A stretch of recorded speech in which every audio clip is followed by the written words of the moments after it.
নমস্কার, আমি জয়শ্রী। আমার চ্যানেলে সবাইকে স্বাগত। আজকের রেসিপি কাঁচা আমের আমসত্ত্ব, কোনো কৃত্রিম রং ছাড়া। আমের সিজন শেষ হওয়ার আগে এই রেসিপিটি কিন্তু বানিয়ে নিন, সারা বছর ভালো থাকবে। এখানে আমি 1 কেজি কাঁচা আম নিয়েছি।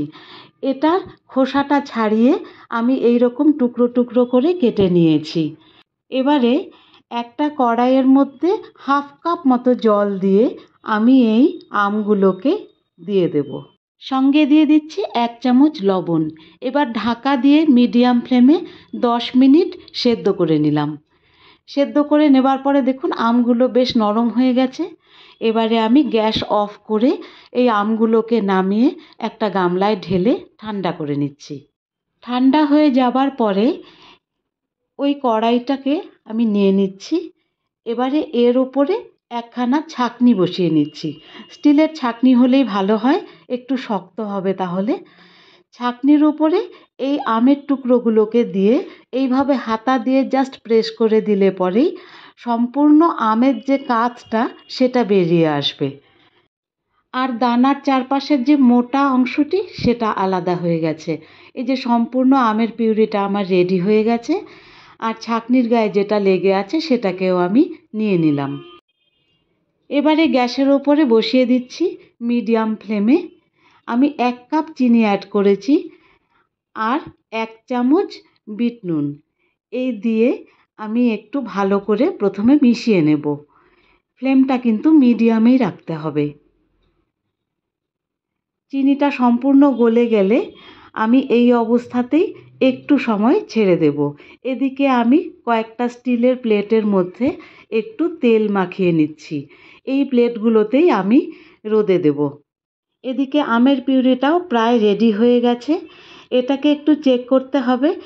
যখন বেশ ঘন হয়ে আসবে একটু খুন্তি দিয়ে ওপরে তুলে নিয়ে দেখতে হবে এইভাবে যে গায়ের থেকে আস্তে আস্তে ছেড়ে আসছে কিনা।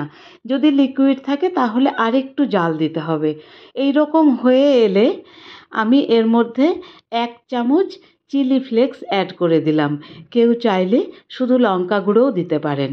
আমি আর এর মধ্যে কোনো এক্সট্রা কালার অ্যাড করছি না। এক্সট্রা কালার ছাড়াই কিন্তু দারুণ সুন্দর হয়েছিল দেখতে, আর খেতে তো অসাধারণ। এবারে গ্যাস অফ করে নামিয়ে নিচ্ছি। প্লেটের ওপরে 1 হাতা করে এই রকম করে ছড়িয়ে দেব। এর চাইতে বেশি ঘন হয়ে গেলে কিন্তু চিনিটা জমাট বেঁধে বেশ শক্ত শক্ত হয়ে যাবে। সেজন্য এই কনসিস্টেন্সিটাই একদম ঠিক আছে। প্লেটের ওপরে 2 হাতা করে দিয়ে এই রকম ছড়িয়ে দিয়ে এগুলোকে রোদ্দুরে দিতে হবে। আমার 4টা প্লেটের মধ্যে হয়েছিল 1 কেজি আম দিয়ে। স্টিলের প্লেট খুব তাড়াতাড়ি গরম হয়ে যায়, সেজন্য স্টিলের প্লেটে দেওয়াই সবচাইতে ভালো। এবারে রোদে দিয়ে দিয়েছি। রোদে দেওয়ার পরে পাতলা সুতির কাপড় দিয়ে কিন্তু ঢাকা দিয়ে দেবেন অবশ্যই, তা না হলে এর মধ্যে অনেক ধুলো পড়ে। 2 দিন রোদের থেকে নিয়ে এসেছি, একদম বেশ শক্ত মতো হয়ে গেছে। কর্নারগুলো একটু ছুরির ডগা দিয়ে ছাড়িয়ে নিয়ে একটা টেনে তুলে দেখাচ্ছি।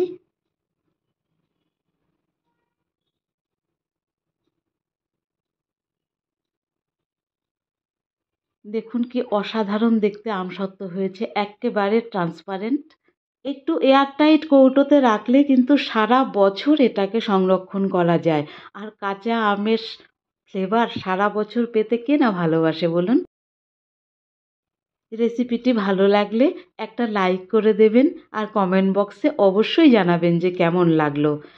আমি এরকম লম্বা লম্বা করে কেটে রোল করে রেখেছি, কেউ চাইলে টুকরো করেও নিতে পারেন।